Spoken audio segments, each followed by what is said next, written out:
Oke anak-anakku yang baik dan budiman, sorry ya Bapak bikin video ini, soalnya harus dijelasin terlebih dahulu untuk memberikan tugasnya.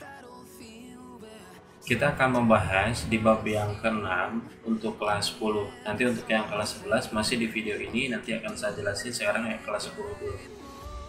Di bab 6 itu berbicara tentang ancaman terhadap Bhinneka Tunggal Ika. Mungkin Anda sudah paham kali ya dari judulnya dulu, yaitu ancaman terhadap Bhinneka Tunggal Ika yang dimaksud adalah ketika kita banyak sekali keberagaman di Indonesia, boleh dan bebasnya kita untuk mengetahui sesuatu, mempercayai sesuatu, meyakini sesuatu, dan dalam bingkai Bhinneka Tunggal Ika dibolehkan di Indonesia dan menjadikan kita banyak sekali perbedaan. Dan perbedaannya memang sudah turun-temurun, kita memang berbeda seperti itu. Nah, ini menjadi sebuah ancaman jika ada faktor eksternal yang datang masuk ke kita. Nah, itulah yang dimaksud dengan ancaman terhadap Bhinneka Tunggal Ika. Ancaman terhadap Bhinneka Tunggal Ika itu terbagi menjadi dua, ada ancaman militer, ada ancaman non militer. Kalau yang militer kita akan bahas di sesi nanti. Nah, sekarang kita ancaman near militer atau non militer terlebih dahulu. Untuk yang non militer itu ancamannya banyak, seperti ancaman ideologi, ancaman ekonomi, ancaman politik, ancaman teknologi informasi, dan lain sebagainya. Contoh, ancaman di bidang ideologi. Ancaman di bidang ideologi kita itu kan Pancasila. Oke ya. Nah, kemudian ada ideologi liberal, ada ideologi komunis masuk datang ke kita melalui teknologi informasi. Kita bisa mengetahui orang yang kayak komunis itu seperti apa, kita bisa mengetahui orang yang liberal itu kayak apa dan sebagainya. Nah, itu otomatis mempengaruhi dimensi kehidupan kita. Mungkin termasuk saya, mungkin termasuk Anda.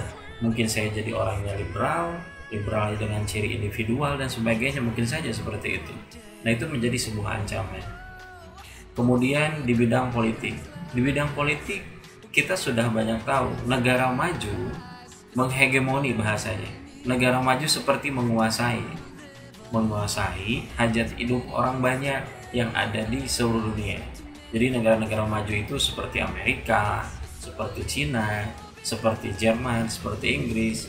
Mereka disebut sebagai negara maju adalah sebuah cara politisasi mereka untuk memetakan diri kita bahwa kita itu tidak lebih baik daripada mereka. Seperti itu. Nah, itu adalah ancaman di bidang politik. Jadi, mereka itu menguasai kita melalui ekonomi, menguasai kita melalui hukum, menguasai kita melalui bahasa, melalui budaya, dan sebagainya. Kenapa? Karena di frame oleh mereka itu seperti bahwa kita itu harus mengikuti segala apapun yang terjadi di negara mereka. Nah, itu contoh dari di bidang politik. Terus kemudian di bidang ekonomi.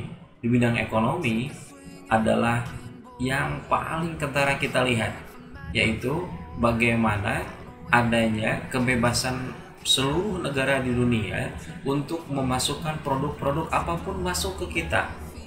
Begitu, karena seperti kita itu nggak bisa menolak. Di sisi lain kebutuhan, kalau misalnya kita menolak, bagaimana dengan ketergantungan beberapa negara terhadap negara maju dan sebagainya, akhirnya melalui ekonomi itu memberikan ancaman terhadap negara kita. Nah, ancamannya terhadap apa? Terhadap Bhinneka Tunggal Ika. Kenapa? Karena ketika ada banyak perbedaan, contohnya mungkin bagi kita ancaman di bidang ekonomi bukan sebuah ancaman bagi kita, tapi kelompok yang lain mungkin menganggap bahwa itu ancaman banget di bidang ekonomi. Mungkin bagi kita ancaman di bidang ideologi itu sangat genting sekali, tapi mungkin saja ada kelompok yang lain yang berbeda dengan kita memahami apaan itu tidak merupakan sebuah ancaman seperti itu. Nah, perbedaan merasa bahwa itu ancaman atau bukan, itu adalah sebuah ancaman dalam Bhinneka Tunggal Ika. Nah, sekarang tugasnya itu adalah Anda cari di internet contoh-contoh yang merupakan ancaman, satu di bidang ideologi terhadap negara Indonesia, ancaman di bidang politik, dan ancaman di bidang ekonomi. Yang terakhir adalah ancaman di bidang teknologi dan informasi. Seperti itu. Bapak ulang ya tugasnya. Jadi Anda cari di internet ancaman di bidang ideologi terhadap negara kita, ancaman di bidang politik terhadap negara kita, ancaman di bidang ekonomi terhadap negara kita, dan ancaman teknologi informasi terhadap negara kita. Itu untuk kelas 10 sudah selesai penjelasan untuk mengerjakan tugasnya. Lalu kemudian untuk kelas 10 tugasnya itu Anda tuliskan atau diketik di Word gitu. Anda cari silakan di internet dulu, terus kemudian masukin di Word. Nah, Anda ditulis di Word-nya itu, setelah itu boleh Anda save as ke PDF, atau Anda mau tetap di Word-nya silahkan. Nanti di upload-nya itu adalah di kolom penugasan yang nanti akan saya buat. Seperti itu di e-learning ya, silahkan Anda upload di sana. Seperti itu. Nah, itu untuk kelas 10. Nah, sekarang kita berpindah ke kelas 11. Untuk kelas 11 Anda berbicara tentang NKRI ya, NKRI tentang yang untuk kelas 11. Kelas 11 itu saya jelasin dulu nih.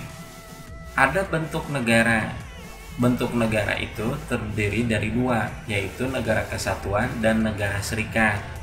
Negara kesatuan itu tidak ada negara dalam negara. Jadi tidak ada negara bagian seperti di Amerika. Seperti itu. Kalau negara serikat itu ada negara dalam negara. Lalu apa konsekuensi ada negara dalam negara? Kalau ada negara dalam negara, contoh seperti di Amerika, maka negara bagian itu boleh untuk membuat undang-undang dasar sendiri, boleh untuk membuat konstitusi sendiri hanya untuk daerah itu. Seperti otonomi di kita, tapi mereka lebih luas. Seperti itu. Jadi bahasa mudahnya, mereka punya polisi sendiri, mereka punya tentara sendiri, dan lain sebagainya. Seperti itu. Nah, lalu kemudian untuk yang negara kesatuan, itu negara kesatuan berbanding terbalik. Mereka itu semuanya dimiliki oleh pemerintah pusat. Seperti itu. Itulah perbedaan untuk yang negara kesatuan dengan negara serikat. Jika Anda ingin terus mendalami, silakan Anda baca di bukunya saja. Tapi ada tugas untuk Anda. Tugasnya apa? Yaitu tugas Anda mencari negara-negara minimal 10 yang termasuk ke dalam serikat dan yang termasuk ke dalam kesatuan. Jadi yang kesatuan ada 10, yang serikat ada 10. Setelah Anda menemukan negara 10-10 tersebut, Anda uraikan negara tersebut berdasarkan satu, kepala negaranya siapa. Jika di sana ada perdana menterinya siapa. Lalu kemudian nama resmi di sana DPR-nya apa. Jadi nama resmi, kalau misalnya Anda ngambil negara Inggris, berarti nama resmi yang ada di Inggris, DPR-nya itu apa namanya. Seperti itu. Jadi memakai bahasa sana. Jadi kalau Anda pakai bahasa Rusia, jangan nanti tulisannya Rusia gitu, tetap dilatinkan, tapi nama di Rusia namanya apa. Seperti itu. Saya kira jelas tugasnya untuk kelas 11. Anda sama dengan kelas 10 juga, yaitu dimasukkan ke dalam Word terlebih dahulu, bentuk tabel saja. Kalau misalnya Anda sudah bentuk tabel, silahkan mau diuraikan per negara juga silahkan, bikin paragraf contoh negara Rusia, kemudian penjelasan presidennya siapa gitu. Seperti itu. Silahkan ya.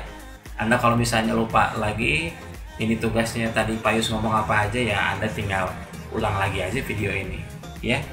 Baik, terima kasih. Sepertinya itu saja. Semoga Anda tetap semangat untuk menghadapi kondisi yang seperti ini. Semoga kita sehat selalu dan kita bahagia selalu, dan jangan lupa bahagia.